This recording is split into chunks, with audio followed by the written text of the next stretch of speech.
बोलिए प्रेम से श्री सद्गुरु महाराज की जय।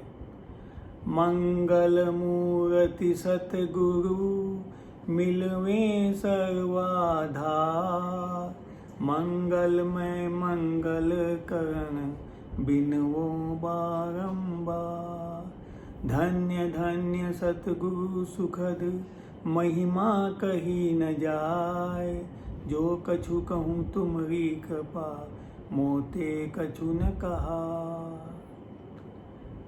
सतगुरु की स्तुति विनती ध्यान ज्ञान क्यों करना चाहिए? सतगुरु हमें शिक्षा दीक्षा ज्ञान ध्यान सब सिखाते हैं और हमारी सभी जिज्ञासाओं का समाधान करते हैं। और सतगुरु को हम चलते फिरते घूमते फिरते भ्रमण करते हुए लोगों से बातचीत करते हुए हमारी जिज्ञासाओं का समाधान करते हुए खाते पीते हुए हम देखते रहते हैं। उसकी वजह से हमारे मन में अंकित हो जाते हैं और जब भी हम ध्यान करते हैं तो हमारे सामने उनकी मूर्त आ जाती है। और सतगुरु हमारा इतना भला करते हैं कि जिसकी वजह से हम उन्हें भूल भी नहीं पाते हैं। उसी तरह से यदि मान लीजिए हम देवी देवताओं की पूजा अर्चना ध्यान ज्ञान स्तुति विनती करते हैं तो मंदिरों में जो भी स्टैचू होती हैं मूर्तियाँ होती हैं भगवान की, वो सब या तो पत्थर की होती हैं या फिर किसी धातु की होती हैं। जब हम उनसे कोई जिज्ञासा करते हैं या कोई हम उनसे बातचीत करने की कोशिश करते हैं तो हमारा मन ही हमारे पहले जिज्ञासा खड़ी करता है और फिर मन ही उस बात का जवाब भी दे देता है, जिससे हम भ्रमित हो जाते हैं। क्योंकि हमको किसी दूसरे ने तो कुछ कहा नहीं है, हमारे मन ने ही हमारी जिज्ञासा की और हमारे मन ने ही उसको आंसर दिया। तो उस वजह से हम कभी भी मतलब भ्रमित ही रहते हैं, कभी भी हमारा मन शांत होता नहीं। और गुरु तो प्रत्यक्ष होते हैं, वो हमारे जो भी जिज्ञासाएं होती हैं प्रत्यक्ष में आंसर देते हैं, प्रत्यक्ष में उत्तर देते हैं, जिसकी वजह से हमारा मन भी शांत होता है। और जो हमको उत्तर मिलते हैं जिज्ञासाएं शांत होती हैं और भविष्य में उनसे हमको फ़ायदा होता है तो हमारा मन भी उनकी तरफ लगने लगता है। जैसे यदि मान लीजिए हम गुरु का ध्यान ज्ञान स्तुति विनती करते हैं तो हम गुरु बन सकते हैं। एक न एक दिन हमारे को भी मोक्ष हो सकता है, जैसे गुरु महाराज को हुआ तो हमको भी हो सकता है, क्योंकि ये एक वैज्ञानिक प्रक्रिया है। और यदि मान लीजिए हम देवी देवताओं की पूजा करते हैं तो इसका मतलब ये है कि हमें वो बनना है। क्या आज के समय में कोई रामचंद्र जी बन सकता है? क्या आज के समय में कोई कृष्ण भगवान बन सकता है? 10,000 साल पहले रामचंद्र जी पैदा हुए थे, 5,000 साल पहले कृष्ण भगवान पैदा हुए थे। उस टाइम की स्थितियाँ परिस्थितियाँ अलग थी, आज की स्थितियाँ परिस्थितियाँ अलग है। और यदि मान लीजिए हम वैसे बन ही नहीं सकते तो हम क्यों उनकी पूजा अर्चना ध्यान स्तुति विनती करें? दूसरी बात, जब हम बात करते हैं स्वर्ग की और नरक की, यदि मान लीजिए हम अच्छे देवी देवताओं की पूजा अर्चना करेंगे तो स्वर्ग में चले जाएंगे। स्वर्ग में भी क्या है? वहाँ पर भी अप्सराएं हैं, वहाँ पर भी इंद्र के गोलमाल है, वहाँ पर भी सारा इंद्र का माया जाल है, वहाँ पर भी कोई नई बात तो है नहीं। अच्छा, वहाँ पर भी जाएंगे, उसके बाद में फिर कुछ समय बाद हमारे को वापस इस पृथ्वी पर ही आना है। तो हमको वहाँ जाने से, ये पूजा अर्चना करने से हमको क्या फ़ायदा हुआ?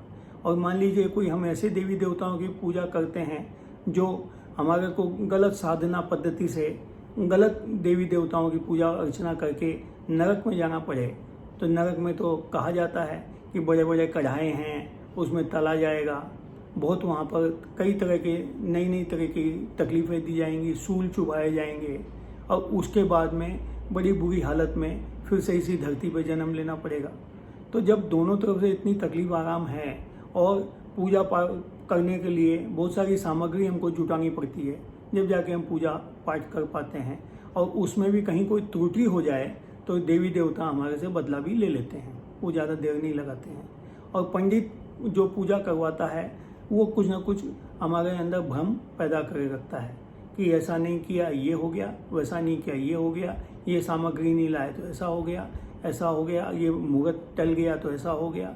वो कुछ ना कुछ हमारे को भ्रमित करता रहता है। और ध्यान ज्ञान में हर तरह की सुविधा है। इसमें ये भी सुविधा है कि आप नहाइए मत नहाइए, कोई दिक्कत नहीं। आप खाइए मत खाइए, कोई दिक्कत नहीं। आप किसी भी टाइम में ध्यान कीजिए, कोई दिक्कत नहीं है। कोई आपके मन में भ्रम पैदा नहीं कर सकता, क्योंकि आप स्वयं ही ध्यान करते हैं। और जो गुरु महाराज ने जो निर्देशित जो सिस्टम बताया है, सिर्फ बैठने का और ध्यान करने का सिस्टम है, इसके अलावा कोई सिस्टम भी नहीं है। सबसे आसान काम है और सबसे बढ़िया काम है। और देवी देवता 33 करोड़ देवी देवता सब गुरु महाराज में विराजमान होते हैं। तो इससे बड़ी उपासना हम क्या करेंगे। और गुरु हम बन सकते हैं, देवी देवता हम नहीं बन सकते। तो जो चीज़ हम बन सकते हैं और हमको मोक्ष हो सकता है और सबसे हाइट पे हाईएस्ट पे हम जा सकते हैं, उसके बाद कुछ बाकी नहीं रहता, तो हमको उसी का ध्यान करना चाहिए, उसी के बारे में करना चाहिए। हमारे गुरु महाराज के समय का एक किस्सा है। एक परिवार था, हस्बैंड वाइफ। तो वाइफ ने एक बार गुरु महाराज से शिकायत की अपने पति की कि हुजूर आजकल ये बहुत दारू पीने लग गए हैं। तो गुरु महाराज ने उनको जरा टेढ़ी आंखों से देखा, तो उनको उसके बाद में जब भी वो गिलास में दारू भरते थे तो गुरु महाराज की उसमें छवि दिखती थी। वो एक बार भी दारू पी नहीं सके, उनकी दारू छूट गई। तो किसी हम गुरु के पास में जाएंगे तो वो हमारा भला कर सकता है, हमारी गलतियों को बता सकता है, हमारी गंदी आदतों को रोक सकता है। दोनों तरह से रोक सकता है, बाहुबल से भी रोक सकता है, आत्मबल से भी रोक सकता है। वहीं हम मंदिर में जाते हैं तो वहाँ पर जो भगवान की मूर्तियाँ हैं, वो स्टैचू हैं, पत्थर के हैं या धातु के हैं, वो हमको रोक नहीं सकते, वो हमारे को प्रेशर नहीं कर सकते हैं। वो तो बोलते हैं तथास्तु। कोई बोले मेरे को बहुत दारू पीनी है, तथास्तु। वो इतना मास्टर हो जाता है कि नाली में पड़ा हुआ मिलता है, कौन रोकेगा उसको। मंदिर में कौन रोक सकता है। पुजारी जो है उसका सिर्फ इंटरेस्ट दान में है कि आपने कितना चढ़ाया, क्या चढ़ाया, उसमें इंटरेस्ट है। आप क्या करते हैं, क्या खाते हैं, क्या पीते हैं, क्या गलत काम करते हैं, उससे उसको कोई लेना देना नहीं। उसका सारा इंटरेस्ट ये है कि चढ़ावे में क्या आया। तो हमको सही जगह पर जाना चाहिए, सही ध्यान ज्ञान करना चाहिए, सही स्तुति विनती करना चाहिए। ध्यान एक वैज्ञानिक तरीका है।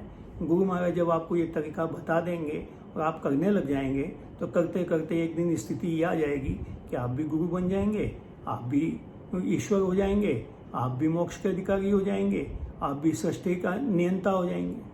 और इससे ज़्यादा क्या चाहिए। बोलिए, प्रेम से बोलिए, सद्गुरु महाराज की जय।